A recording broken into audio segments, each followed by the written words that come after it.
बिस्मिल्लाहिर्रहमानिर्रहीम। अस्सलाम वालेकुम नाज़रीन, आप यूट्यूब चैनल देख रहे हैं। मैं इमरान खान हूँ।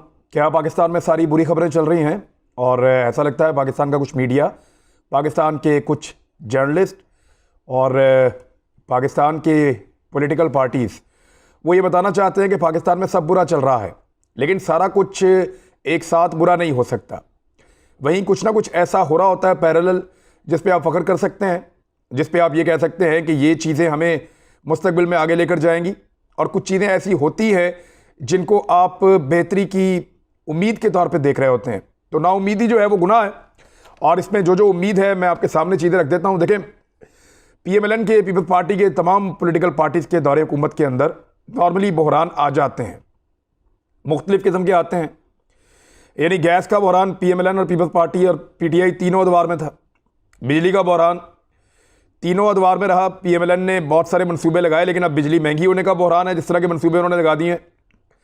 पेट्रोल का बहरान, तीनों को बार बार इसका सामना करना पड़ा और फिर इससे कौम निकल भी जाती है, हुकूमतें इससे निपट लेती हैं। अब कुछ अच्छी खबरें हैं और मैं शुरू करता हूँ पहली खबर से। ये जो पेट्रोल का बहरान आया था, इससे भी अपोजिशन ने उम्मीद लगा ली थी। उनको लगता था कि ये नहीं टलेगा, और कुछ एहतजाजी तहरीकें हैं, उनसे भी उन्होंने उम्मीद लगाई थी। तो पेट्रोल पंप डीलर एसोसिएशन का हड़ताल ख़त्म करने का ऐलान आ गया। All Pakistan petrol pump dealer association ने मुनाफा में 4.4% मार्जिन इजाफे पर इत्तफाक के बाद मुल्क भर में जारी हड़ताल ख़त्म करने का ऐलान कर दिया है। देखिए, ये जो 4.4% है ना, इंडिया में 3.90% लगभग, नहीं वो 3 रुपये 90 पैसे है इंडिया में। तो ये 4.4% का मार्जिन जो इजाफा है, इसके बाद जो पेट्रोल पंप मालिकान या पेट्रोल डीलर्स एसोसिएशन के जो लोग हैं, उनका मुनाफा काफ़ी बढ़ गया है। और ये मुनाफा इंडिया से भी बढ़ गया है। इवन खित्ते में जिन मुल्कों के पास बेहतरीन मुनाफा है, शायद उनसे भी अब ज़्यादा हो गया है। ऐसी ही सूरत हाल में हुकूमत को अब कुछ इक़दामात लेने पड़ेंगे। यानी इस बात का ख्याल रखा जाए कि जो पेट्रोल पंप पे काम करने वाला अमला है, उनकी नौकरी कैसी है और उनके हालात ज़िंदगी भी बेहतर होते हैं, या सिर्फ पेट्रोल पंप मालिकान मुनाफा अपनी जेब में लेकर जाएंगे। ये रियासत वक्त की जिम्मेदारी है। अगर उनका मुनाफा बढ़ाया है तो फिर हर हाल में ये मुनाफा, इसका बड़ा हिस्सा उन लोगों तक पहुंचना चाहिए जो दिन रात काम करते हैं। और पेट्रोल पंप पे जो काम करने के ड्यूटी की औकात हैं, वो भी बड़े मुश्किल हैं। 24 घंटे ड्यूटी करते हैं लोग, फिर छुट्टी करते हैं, फिर 24 घंटे ड्यूटी करते हैं। वो इस तरह का उनका कोई ड्यूटी का रोस्टर होता है, वो तरीकाकार बिल्कुल अलग है। तो ये मुनाफा पहुंचना चाहिए एक आम वर्कर पे, जो पेट्रोल पंप पे काम कर रहा है, बेचारे को मजदूर से भी कम वो लोग तनख्वाह देते हैं। तो यहाँ चेक एंड बैलेंस हुकूमत को बढ़ाना चाहिए। ये 4.4% का मुनाफा ऐसे ही नहीं छोड़ देना चाहिए। लेकिन अच्छी बात यह है कि हुकूमत ने और एसोसिएशन ने मिलकर बातचीत की और उसके बाद ये हड़ताल ख़त्म करने का ऐलान सामने आ गया है। अच्छा, इसमें बड़े तवील मुज़ाकरात हुए थे हुकूमत के साथ, और बिल आखिर कामयाबी हुई हुकूमत को, और कुछ हद तक कामयाबी जो है वो मिली है पेट्रोल पंप मालिकान को। ये बहरान टल गया है। लेकिन PMLN के दौरे हुकूमत में ये बहरान 2 हफ्ते तक रहा था। पीपल्स पार्टी के दौरे हुकूमत में जब भी ये बहरान आता है, बड़ा लंबा चला जाता है। लेकिन इस वक्त अच्छी खबर यह है कि एक बहरान ये वाला टल गया है, और दूसरी अच्छी खबर यह है कि सऊदी अरब पाकिस्तानी डायरेक्ट नहीं जा पाते थे। अभी मेरे कुछ जानने वाले भी गए हैं, और जो लोग वहाँ पे काम करते हैं सऊदी अरब के अंदर, वो बराह रास्त फ़्लाइट लेकर सऊदी अरब नहीं जा पा रहे थे। तो पाकिस्तान के लिए उन्होंने अपनी पाबंदी ख़त्म कर दी है। सऊदी अरब ने सफरी पाबंदी हटाते हुए 1 दिसंबर से पाकिस्तान से बराह रास्त परवाज़ों को इजाज़त देने का फ़ैसला कर लिया है। सऊदी अरब ने जिन ममालिक से सफरी पाबंदी हटाने का फ़ैसला किया, उनमें पाकिस्तान, भारत, इंडोनेशिया, मिस्र, ब्राज़ील और वियतनाम शामिल हैं। पाकिस्तान के साथ वैसे बहुत सारे मुल्क इम्तियाजी सलूक करते हैं, लेकिन चलें कम से कम यहाँ पे पाकिस्तान के साथ मुसावी सलूक हुआ है। और सऊदी अरब ने पाकिस्तान को ये इजाज़त दे दी है कि उसके शहरियों को किसी और मुल्क में करंतना होने की ज़रूरत नहीं है। पहले पाकिस्तानी बेचारे कभी श्रीलंका जाते थे, कभी UAE जाते थे, कभी किसी और मुल्क जाते थे, वहाँ पर जाके अपने आप को करंतना करते थे, और वहाँ से फिर वो जाते थे सऊदी अरब। लिहाजा ये पाबंदी ख़त्म हो गई। ये एक अच्छी खबर है। अगली अच्छी खबर आपको सुनाते हैं। पाकिस्तान सऊदी अरब से, आपको पता है कि माली मदद लेता है। सऊदी अरब एक तेल पैदा करने वाला मुल्क है। पाकिस्तान बहुत सारे शोबों में सऊदी अरब की मदद करता है। लगभग 26 लाख पाकिस्तानी सऊदी अरब में काम कर रहे हैं, उनकी तरक्की में और उनके रोज़मर्रा के मामलात में उनका हाथ बटाते हैं, तो सऊदी अरब की तरक्की में पाकिस्तान का एक हाथ है। पाकिस्तानियों ने बड़ा साथ दिया सऊदी अरब का, मुश्किल हालात के अंदर भी, इवन जंग के हालात के अंदर भी। जब कभी सऊदी अरब को कोई चैलेंज आता है तो पाकिस्तान फिजिकली उनको जाके मदद करता है। ऐसे में पाकिस्तान के माली हालात वैसे ही ख़राब हैं, और माली हालात जब जब ख़राब होते हैं तो सऊदी अरब पाकिस्तान को सपोर्ट करता है। पाकिस्तान और सऊदी अरब के बीच में कुछ माली मामला तय नहीं हो पा रहे थे। सऊदी अरब से $3 अरब की ट्रांसफ़र में तमाम कानूनी मामला तय हो गए हैं, और ये डॉलर्स इस हफ्ते पाकिस्तान को मिल जाएंगे। ये एक बहुत बड़ी ऑक्सीजन है पाकिस्तान की इकोनॉमिक एक्टिविटी के अंदर।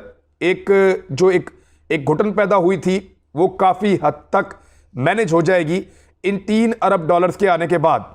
IMF के साथ आप डील कर रहे हैं, सऊदी अरब के साथ आप डील कर रहे हैं। वज़ीर आज़म के लिए आसान होगा कि आने वाले वक्त में पाकिस्तानियों के लिए एक बेहतर पैकेज अनाउंस किया जा सके। गुज़िश्ता महीने वज़ीर आज़म इमरान खान के दौरे के बाद सऊदी अरब ने पाकिस्तान के लिए एक माशी पैकेज का ऐलान किया था। ऐलान के मुताबिक सऊदी तरक्याती फ़ंड गैर मुल्की करेंसी के महफूज असासों में सपोर्ट और कोरोना वबा से निमटने के लिए स्टेट बैंक ऑफ पाकिस्तान में $3 अरब जमा करवाएगा। तो ये पैसा जो है वो जमा हो गया। और दूसरा, सऊदी तरक्याती फ़ंड, उसका ये कहना है कि शाही हदायत के मुताबिक पाकिस्तान को तेल के कारोबार की मद में $1 अरब 20 करोड़ मालियत का फ़ंड भी 1 साल के दौरान फराहम किया जाएगा। तो पाकिस्तान के ऊपर खासा जो बोझ है वो उतरेगा इस सूरत-ए-हाल में, और इमरान खान साहब के पास मौका होगा कि वो पब्लिक को रिलीफ दे सके। अगर उनके जो माहिरीन उनके पास हैं वो उनको ये मशवरा दें, उनके साथ जो एक्सपर्ट्स मौजूद हैं वो उनको ये बताएं कि लोगों की हालत बहुत पतली है, लोग महंगाई को ही सबसे बड़ा मसला पाकिस्तान में इस वक्त समझ रहे हैं। चौथी अच्छी और बड़ी खबर वो ये है कि पाकिस्तान IT का उभरता हुआ मरकज़ बन गया है दुनिया में। ये आदाद-ओ-शुमार आप सुनेंगे, आपको खुशी होगी। और मैं नौजवानों के लिए बताना चाहता हूं कि इसके अंदर इतना स्कोप है इस फील्ड में कि वो इसको सीखें, इसमें काम करें, इसमें महारत हासिल करें, और वो ना सिर्फ पाकिस्तान के लिए बहुत पैसा कमा सकते हैं बल्कि अपनी और अपने ख़ानदान की किस्मत बदल सकते हैं। पाकिस्तान IT का उभरता हुआ मरकज़ बन गया। सालाना 25,000 IT ग्रेजुएट्स पाकिस्तान से तैयार होकर अब निकलना शुरू हो गए हैं। इंटरनेट टेक्नोलॉजी कंपनी गूगल के मुताबिक डिजिटल ट्रांसफॉर्मेशन से पाकिस्तान में 2030 तक इक्तिसादी तरक्की में तकरीबन 10 खरब रुपए का इजाफा हो सकता है। 10 खरब रुपए, यानी ये अमाउंट उससे बहुत ज़्यादा है जो पाकिस्तान एक्सपोर्ट्स करता है, यानी ये अमाउंट उससे भी ज़्यादा है जो पाकिस्तानी बाहर से रेमिटेंस भेजते हैं। तो 10 खरब रुपए का इजाफा हो सकता है, बहुत बड़ी खबर है। और ये जो इजाफा होगा ये मुल्क की जो मजमूई पैदावार है, मजमूई पैदावार से मैं मुराद आपको लूँ जो गाड़ियाँ पाकिस्तान में बनती हैं, जो पाकिस्तान में इजनास पैदा होती हैं, चाहे कपास है, गंदम है, चावल है, और बेशुमार चीज़ें पाकिस्तान में बनती हैं, जो पाकिस्तान की मजमूई तौर पे पैदावार है उसका तकरीबन 20% होगा। ये इतना बड़ा पाकिस्तान को माशी फ़ायदा हो सकता है इससे, अगर नौजवान IT के शोबे में कमर कस लें तो। गूगल और पाकिस्तानी इंटरनेट टेक्नोलॉजी के इदारे पातशाह की जानिब से जारी करदा मुश्तरका रिपोर्ट में बताया गया है कि टेक्नोलॉजी के शोबे में पाकिस्तान तेज़ी से तरक्की कर रहा है, और अगर यही रफ्तार रही तो पाकिस्तान में टेक्नोलॉजीज़ का इनकलाब बर्पा हो सकता है।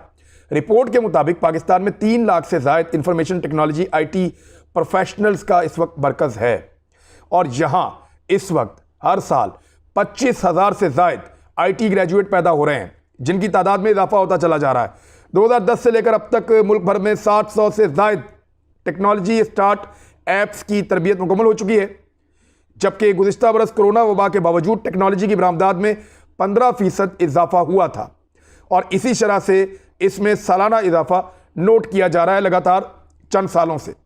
इसी रिपोर्ट से यह भी पता चला है कि 2022 में ये जो पाकिस्तान को मुनाफा होता है IT एक्सपर्ट्स के ज़रिए से या IT ग्रेजुएट्स की मदद से, वो 2022 में 6 खरब 10 अरब रुपए से ज़ायद तक पहुंच जाएगा। ये बहुत बड़ा मुनाफा है, इसको हम बहुत बढ़ा भी सकते हैं अगर पाकिस्तानी नौजवान इसके अंदर ज़्यादा काम करें। जबकि रिपोर्ट में बताया गया कि पाकिस्तान की ऑनलाइन आबादी में भी तेज़ी से इजाफा नोट किया जा रहा है, और रवां साल ही इंटरनेट के इस्तेमाल की शरह में 54% इजाफा हुआ है।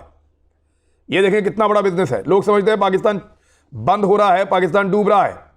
ये एक ऐसा आदाद-ओ-शुमार है या एक ऐसे इंडिकेशन हैं जो ये बता रहे हैं कि पाकिस्तान आगे बढ़ रहा है, पाकिस्तान बहुत बेहतरी की तरफ जा रहा है। जब 54% आपके इंटरनेट के इस्तेमाल में इजाफा हो रहा है तो ये वो लोग ऐड हो गए हैं जो सिर्फ इंटरटेनमेंट के लिए नहीं देख रहे, बल्कि ये लोग इस पे काम कर रहे हैं। कुछ इसमें सजेशंस भी हैं, और वो ये जो सबसे इंपॉर्टेंट है कि ये आईटी के सेक्टर के अंदर साजगार माहौल हुकूमत पैदा करे, लोगों को इस तरफ राग़िब करे, इसके लिए इंफ्रास्ट्रक्चर कायम किया जाए और मुल्क में जिद्दत और डिजिटल स्किल्स को फ़रोग देने के लिए नए मंसूबे शुरू किए जाएं।